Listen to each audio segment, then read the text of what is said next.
perlu seorang mursyid untuk mengobati kita. Kita seperti perlu seorang dokter yang spesialis ketika ternyata penyakit kita juga spesial. Ya. Orang tuh kadang kalau strata pendidikannya tinggi itu kadang juga penyakitnya spesial. Orang makanannya kelas tinggi nomor mahal, kadang juga penyakitnya juga spesial. Ya kan? Orang punya jabatan tinggi juga kadang penyakitnya spesial juga. Terlebih dalam hal ini penyakit hati. Orang punya ilmu banyak juga itu. Jangan kira enggak dirongrong itu dengan nafsu oleh setan, itu kan? Dirongrong. Emang kiai enggak dirongrong, dia kiai juga sama. Orang berilmu diuji. Sehingga Rasul pernah ditanya, ya Rasulullah, siapa orang yang paling berat ujiannya? Aku, kata Rasul. Aku, kata Rasul.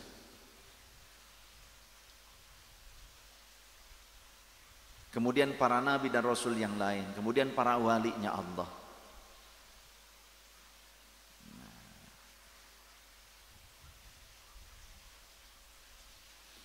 Yuk teman-teman sekalian, lakukanlah ta'abbud, penghambaan kepada Allah tuh diperbaiki. Teruslah berdoa kepada Allah walaupun dengan mata uang yang palsu, karena Allah tetap akan menerima mata uang palsumu itu. Sehingga kita jangan meninggalkan doa karena kita takut Allah tidak menerima. Jangan, justru apalagi enggan berdoa sombong.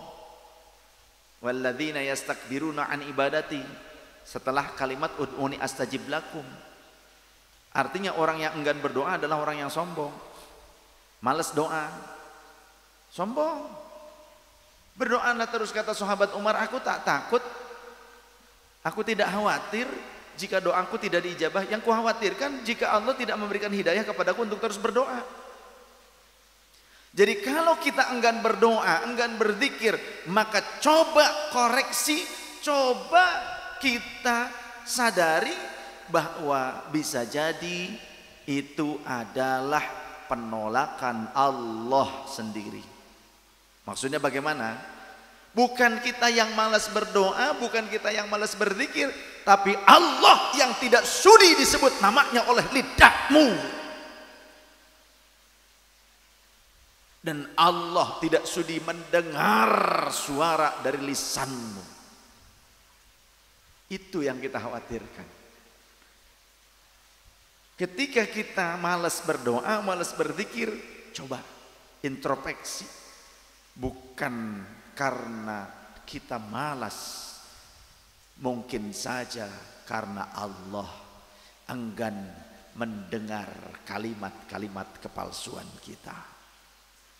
Semoga kajian kita malam hari ini menambah keyakinan, menambah kekuatan iman, Islam dan ihsan, menambah ketakwaan, sehingga apapun yang kita lakukan dari amal kita benar-benar merupakan ta'abbudan, penghambaan, benar-benar pemasrahan kepada Allah, pengakuan atas kuasanya Allah, ketawaduan kita di hadapan Allah, solatnya kita, rukuknya kita, takbirnya kita, sujudnya kita, doanya kita, zikirnya kita, semuanya adalah penghaturan yang kita miliki kepada Allah, bukan barter yang kita lakukan dengan Allah, bukan suatu pemaksaan kepada Allah. Ya Allah, aku punya ini nih, segini-gininya adanya, ente harus ngasih sama aneh ya Allah. Enggak, bukan begitu ya. Doa kita bukan untuk itu. Doa kita tapi penghaturan. Doa kita ini adalah pengorbanan. Pengorbanan apa? Satu, waktu. Kedua, kehormatan kita. Kita barangkali punya jabatan, kita barangkali orang yang dikenal, kita barangkali punya murid, kita barangkali punya bawahan. Tapi saat menghadap kepada Allah, ya Allah, aku ini hamba-Mu. Ya Allah, inilah yang hamba miliki. Inilah kehormatan hamba adalah milik Engkau ya Allah. Hamba tidak memiliki kehormatan apapun karena Engkaulah pemiliknya. Permohonan ini adalah bukti kelemahan hamba ya Allah. Permohonan ini adalah bukti ketiadaan daya upaya hamba ya Allah. Hadirkan itu di setiap ruku dan sujud kita. Saat sujud, kepala yang andai dipukul orang-orang lain kita tidak akan terima. Kepala yang dibungkus dengan rambut yang selalu kita tata dan kita bersihkan. Kepala yang kita tutup dengan hiasan indah seperti imamah.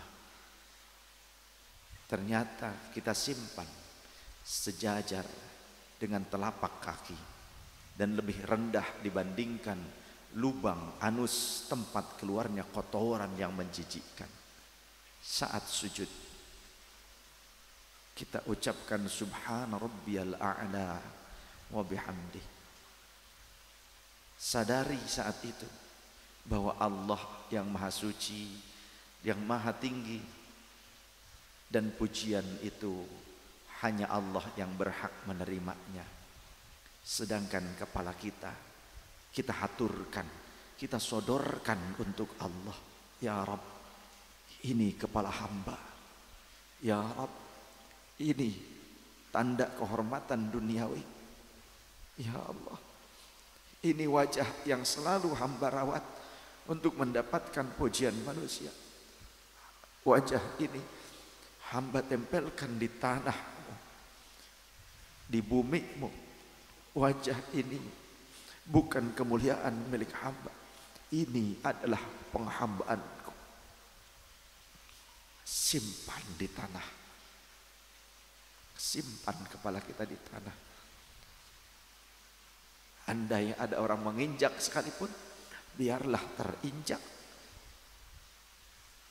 Biar Allah menerima pengkhidmatan, pengorbanan kita, penghaturan kita.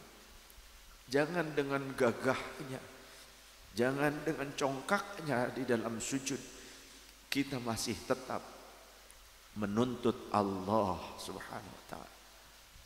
Tapi haturkan, ya Rabb, kepalaku yang menjadi tanda kemuliaan-Mu, kuhaturkan untuk-Mu.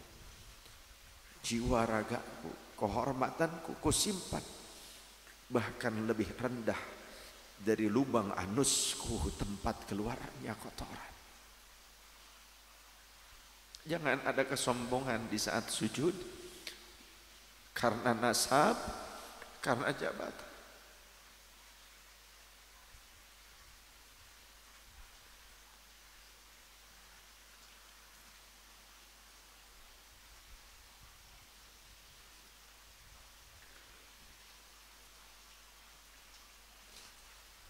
Karena akal yang dipenuhi dengan memori ilmu, yang itu adalah amanah dan anugerah dari Allah. Karena indahnya wajah yang Allah ciptakan, yang kita tidak pernah bisa memilih, karena itu adalah anugerah Allah. Karena nasabkah, yang padahal kita tidak pernah bisa meminta dilahirkan dari rahim siapa, itu anugerah Allah. Apapun bukan milik kita, tapi milik Allah. Saat ruku, kita benar-benar menundukkan diri kita bahwa kita siap siaga dengan perintah Allah. Apa perintah Allah? Yang berikutnya adalah menyatakan kerendahan diri kita di hadapan Allah, yakni saat sujud. Ketika kita ucapkan subhana rabbiyal a'la wa bihamdih, maka kita harus menyadari Allah lah yang luhur, Allah yang maha agung, Allah yang maha mulia, dan Allah yang maha terpuji, yang berhak mendapatkan pujian dari seluruh hambanya termasuk dari kita.